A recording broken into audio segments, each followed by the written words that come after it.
प्रधानमंत्री नरेंद्र मोदी कौशल भारत मिशन की 5वीं वर्षगांठ और विश्व युवा कौशल दिवस के मौके पर आज एक कार्यक्रम को वीडियो कॉन्फ्रेंसिंग के जरिए करेंगे संबोधित। कौशल विकास मंत्रालय द्वारा आज इस मौके पर किया जाएगा एक डिजिटल सम्मेलन का आयोजन।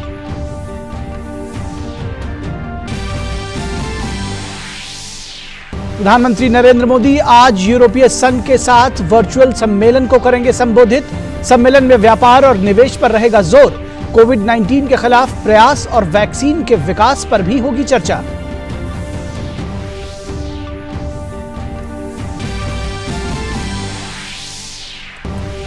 राजस्थान में सचिन पायलट और समर्थक विधायकों को हटाने के बावजूद मुख्यमंत्री अशोक गहलोत की सरकार पर खतरा बरकरार। गहलोत ने की कैबिनेट की आपात बैठक। भाजपा ने गहलोत सरकार से तत्काल बहुमत साबित करने की मांग की।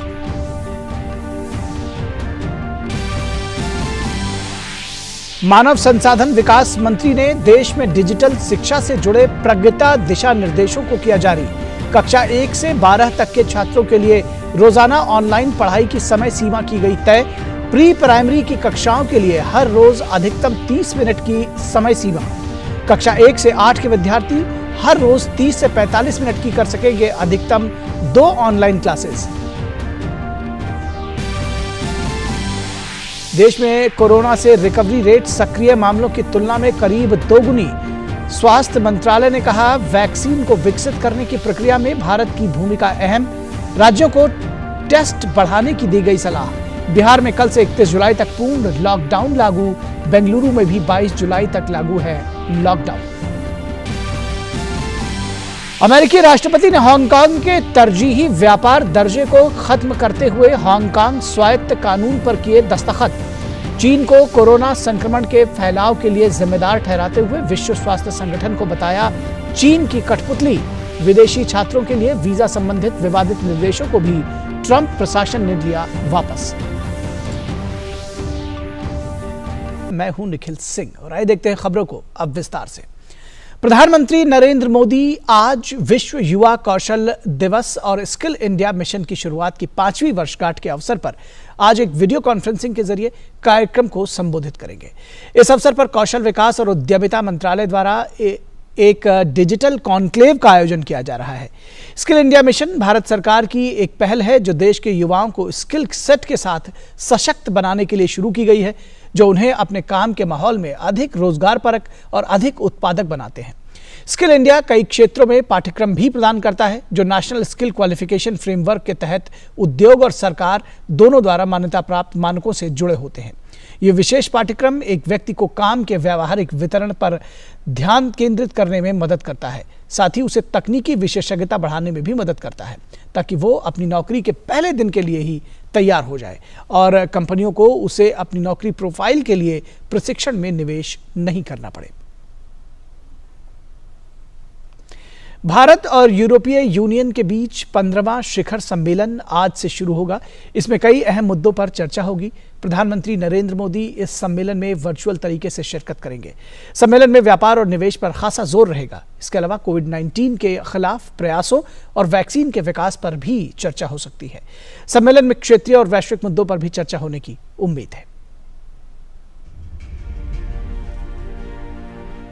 भारत और यूरोपीय संघ के बीच 15वां शिखर सम्मेलन 15 जुलाई को वीडियो कॉन्फ्रेंसिंग के जरिए होगा। प्रधानमंत्री नरेंद्र मोदी इस सम्मेलन में शिरकत करेंगे।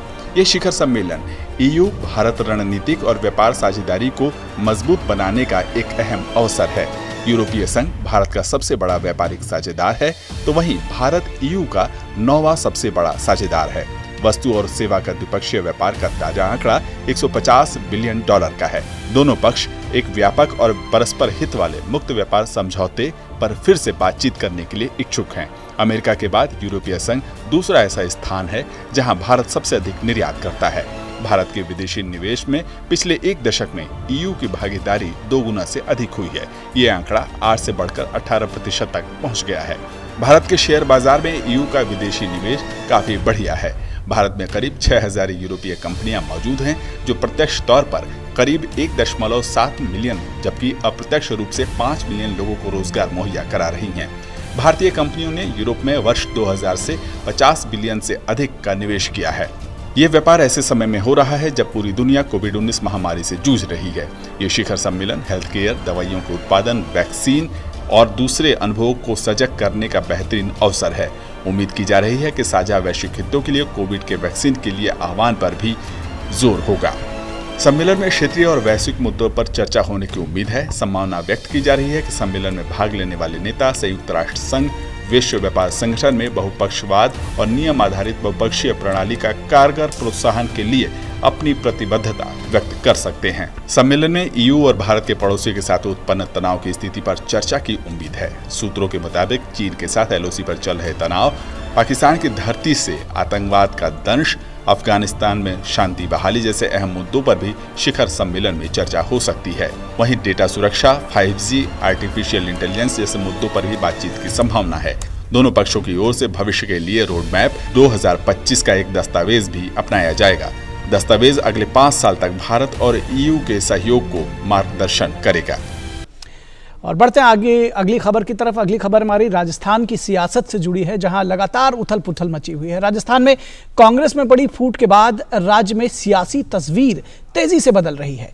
राज्य मंत्रिमंडल से सचिन पायलट, रमेश मीणा और विश्वेंद्र सिंह को हटाने के मुख्यमंत्री अशोक गहलोत के प्रस्ताव को राज्यपाल कलराज मिश्र ने स्वीकार कर लिया है। सचिन पायलट को उप मुख्यमंत्री के पद और पार्टी के प्रदेश अध्यक्ष पद से हटा दिया गया है।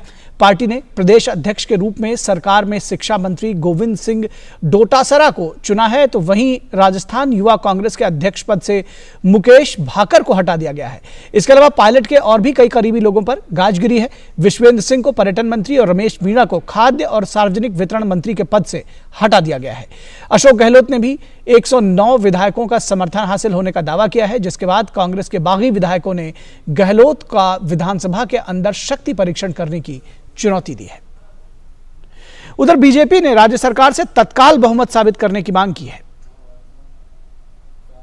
और आज क्योंकि सरकार जिस तरह की परिस्थिति है, उस परिस्थिति के हिसाब से माइनॉरिटी की गवर्नमेंट है, अल्पमत में सरकार है, और अब सरकार फिर अपनी सत्ता को बचाने के लिए, कुर्सी को बचाने के लिए किस तरह से मंत्री पदों का, विभिन्न प्रलोभनों का और उसके अतिरिक्त संसदीय सचिव बनाने के नाम पर कितनी तरह की रेवड़ियां बांटेंगी, ये कुर्सी अपनी बचाने में सफल होगी न होगी, ये भविष्य का सवाल है।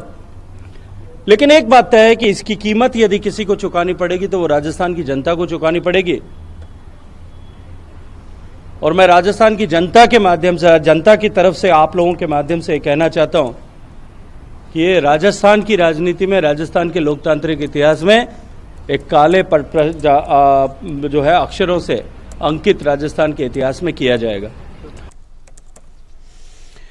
और सीबीएसई आज 10वीं की परीक्षा के नतीजे जारी करेगा। केंद्रीय मानव संसाधन विकास मंत्री डॉक्टर रमेश पोखरियाल निशंक ने कल ये जानकारी दी।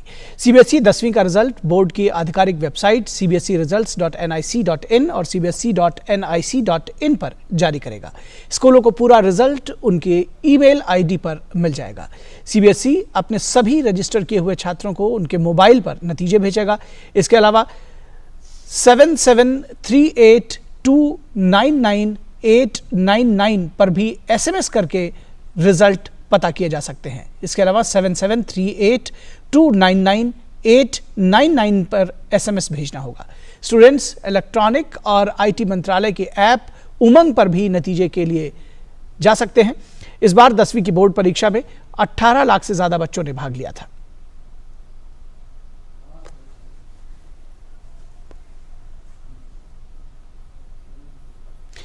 और मानव संसाधन विकास मंत्री रमेश पोखरियाल निशंक ने देश में डिजिटल पढ़ाई से जुड़े प्रज्ञता दिशा निर्देशों को जारी किया।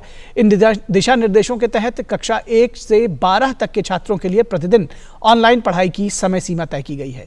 इन दिशा निर्देशों के मुताबिक प्री प्राइमरी कक्षाओं के लिए प्रतिदिन अधिकतम 30 मिनट की समय सीमा तय की गई है, जो अभिभावकों के साथ बातचीत और उन्हें निर्देश देने के लिए है।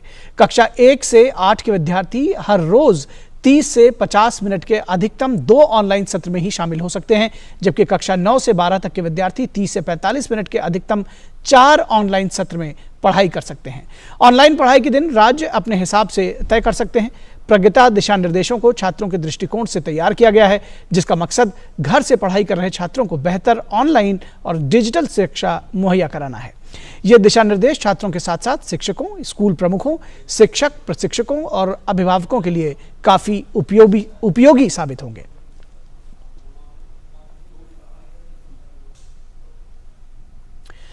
और बात बाढ़ की। असम के कई हिस्सों में लगातार हो रही बारिश के कारण बाढ़ की स्थिति और गंभीर हो गई है, जिसके कारण प्रभावित लोगों की संख्या बढ़कर 32,94,127 हो गई है, जो राज्य में अब तक सबसे अधिक है। बरपेटा जिला बाढ़ से सबसे अधिक प्रभावित हुआ है। वहीं दक्षिण सलमरा और मोरीगांव जिलों में 5 लाख से अधिक लोग प्रभावित हुए हैं। राज्य में 1,28,000 हेक्टेयर से अधिक फसलें जलमग्न हो गई हैं। कल बाढ़ से 9 और लोगों की मौत हो जाने के बाद राज्य में इस मौसम में बाढ़ से मरने वालों की संख्या बढ़कर 59 हो गई है। इसके अलावा भूस्खलन के कारण भी राज्य में 26 लोगों की मौत हो गई है।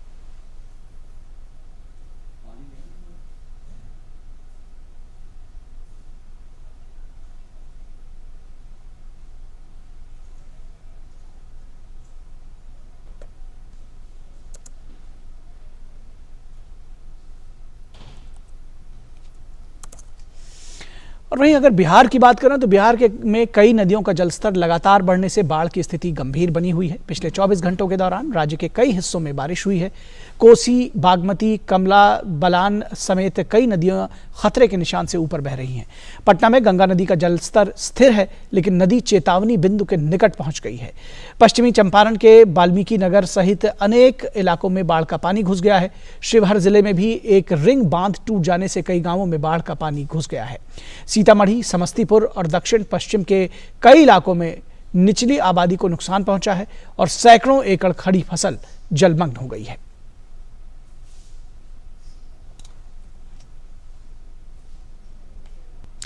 तो हमारे इस खास बुलेटिन में बस इतना ही।